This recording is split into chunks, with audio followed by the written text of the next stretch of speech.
How do you do, ladies and gentlemen? I am Julius Sumner Miller, and physics is my business. And our business today is the idea of center of gravity. A marvelous thing to consider, really, and fantastic in its consequences for the human race. Consider the following.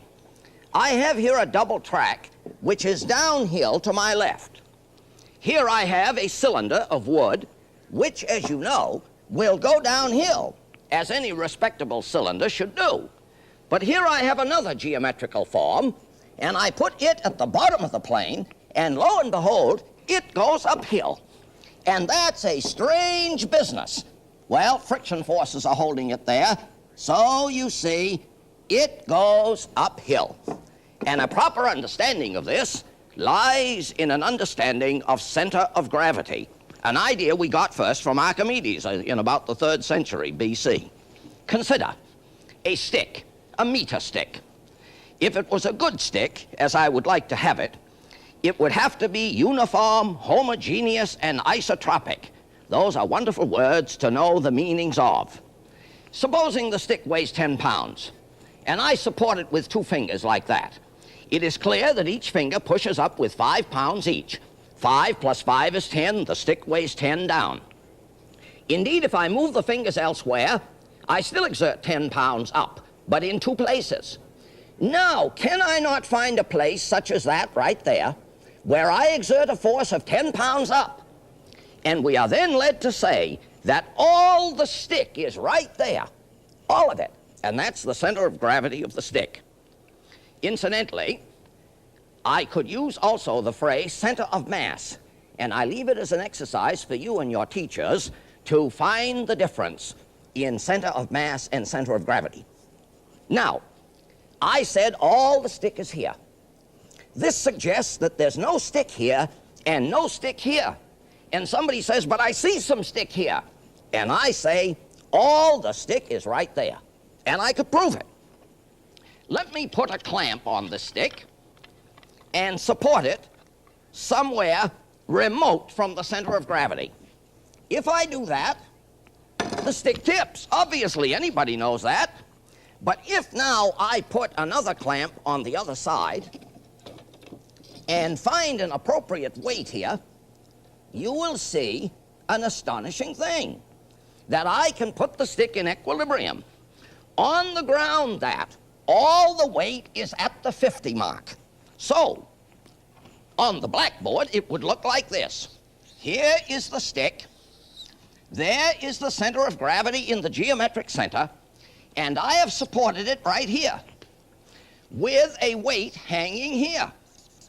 And I say that if we consider all the weight of the stick, W sub S, acting right there, then that weight of the stick times that distance there is equal to this weight times this distance here. And so we can find the weight of the stick without weighing it by assuming all the stick is right there. Now, to prove that you are right when your teacher does this, all you need to do, having done the mathematics, is to put the stick on a platform balance in such a fashion and weigh it. And an astonishing thing is discovered. A very astonishing thing. That the weight of the stick is exactly what you get, disregarding some little experimental error, exactly what you get by assuming all the stick there. Let's consider it further. Here is an equilateral triangle. If I put a pin through one vertex or corner and hang a plumb line on there, a plumb line is just a string with a bob on the end of it, and such a plumb line is always vertical for the observer at the place in question, and then I draw a line on that triangle, I say that the center of gravity lies somewhere on that line. Proof. Let me do this from another corner, such as, say, this one, which isn't broken. And we see that the plumb lines intersect at a place. This place is the center of gravity of this triangle. All the triangle is right there. Proof. I am going to put my finger right there and the triangle will remain in a horizontal plane, which was announced by Archimedes, again in the 3rd century BC, in a classical book which he wrote entitled De Aqui Ponderantibus, see, concerning equal ponderousness. You can discuss this with your classmates and your teacher. So the center of gravity of this equilateral triangle, for those of you who know a little geometry, is at the intersection of the medians, at the intersection of the angle bisectors, at the intersection of the altitudes upon the sides, reviewing a little bit of Euclidean geometry. Consider another triangle, an isosceles triangle, the center of gravity found in the same way. Or consider an irregular body, center of gravity found in the same way, the intersection of the plumb lines. Of course, the center of gravity of a uniform circular plate would obviously be in the very center. Now, in all of these illustrations, we have found the center of gravity to be where? Where there is some stuff. There's some stuff there. So the question has very intriguing complexion, because here, if I hang this up and drop a plumb line, it goes so. If I now drop another plumb line, it goes so, and we see a most remarkable thing, very remarkable. The plumb lines intersect where there is no stuff, right in here. And this is the center of gravity of this slab. Moreover, all the slab, all the plate, may be considered to be right here where there is none, which is a most astonishing piece of business. So the center of gravity of a system can be where there is no stuff of the system. This leads me to ask, where is the center of gravity of a donut? The center of gravity of a donut is in the middle of the hole. And if you cut out the middle of the hole, or cut out the hole, I have in my right hand the center of gravity of this donut, which is a very remarkable idea. Now, to show you the consequences of this, let's look at this rolling down business. The uniform cylinder rolls downhill. Its center of gravity is in the geometric center, along the long axis and in the middle. If we measure the height of the center of gravity above the tabletop, which I would call the zero potential plane, measure it there, then measure it down here, we would find that this is lower than this. Accordingly, the center of gravity has gone downhill, which introduces another very fundamental principle, namely that the energy of a system tends toward less. So this goes downhill. The center of gravity has gravitated downhill. On this one, the center of gravity of this double cone, referred to as a cone of two naps, N-A-P-P-E-S, beautiful geometry established by René Descartes, the Frenchman. The center of gravity of this double cone lies along this central axis and in the middle of this single base. So when I put the cone here, the center of gravity is so high above the zero potential plane, the tabletop, and where is it now? It is clearly nearer the tabletop. So again, the center of gravity has gone downhill, although it looks as if this is a crazy piece of business, that the cone, stuck a little by friction there, the cone appears to roll uphill. So the center of gravity, very important idea. More of an astonishing nature. Here is a cork stopper. Here is a cork stopper with a pin in it, and there's the head of the pin. Here is another cork stopper with a pin in it, and that's the point of the pin. And if I put these point to head in this position, if I can find that position here, and let go, obviously it will not stay stably. It will tip over.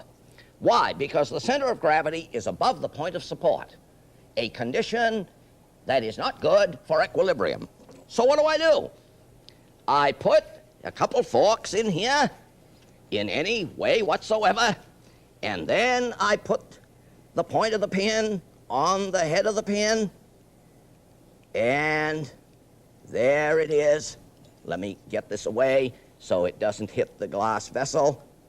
And we see an astonishing thing. Just look at that.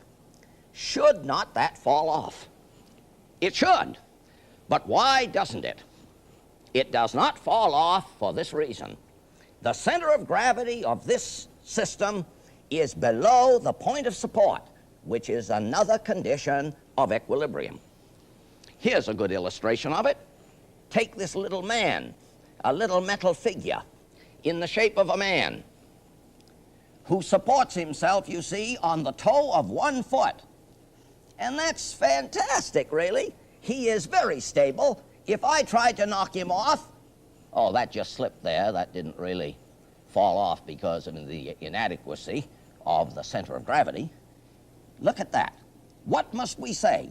We must say this, that the center of gravity of this man and his rod and the sphere system is below the point of support, which makes him stable. I say the idea of center of gravity is an astonishing one, as I remarked earlier, in its consequences for the human race. Consider this one, more of the same. And I hope you see that I am injecting into this program some elements of fun and jest, because, as I like to say, the intellectual process is usually very severe, so it needs some fun injected into it to make it a little more palatable. Here is a figure most stable for the same reason, the center of gravity below the point of support. Of now fundamental interest to us is such a program as I have here. Consider this block of wood. Square cross-section, cut askew on the bottom. It is so stable. I call your attention to a plumb line that is supposed to be inside at the center of gravity, and that plumb line falls inside the base. Now, let me put another block atop the original. I hope you see what has happened. I have raised the center of gravity and shifted the plumb line to your left, my right, so that the plumb line passes more nearly on the inner edge of the base. The system is now less stable. If now I put another block atop, it is obvious what the consequences are likely to be. The center of gravity has been raised, the plumb line is shifted further to my right, and may indeed fall outside the base. This makes the system unstable, as you will now see. Notice, the slightest displacement is likely to tip it over. So, if a system is stable, as we say in physics, what we mean is this. Any slight displacement from its position of equilibrium will still allow it to return to where it was. If it is unstable, as we have now, because the plumb line falls outside the base, any slight displacement will raise havoc with us. Watch it. And it tips over. You know what I am representing here. I am representing the Tower of Pisa, which I hope you know about historically, and I thought you would like to see a picture of it. In Pisa, in Italy, and I hope one day you will go there to see it for yourself. I say it is a most wonderful thing to contemplate. So, ladies and gentlemen, and boys and girls, we come to the end of our first lesson, let us say, on the great idea of center of gravity, the notion first established by Archimedes. And I thank you for listening.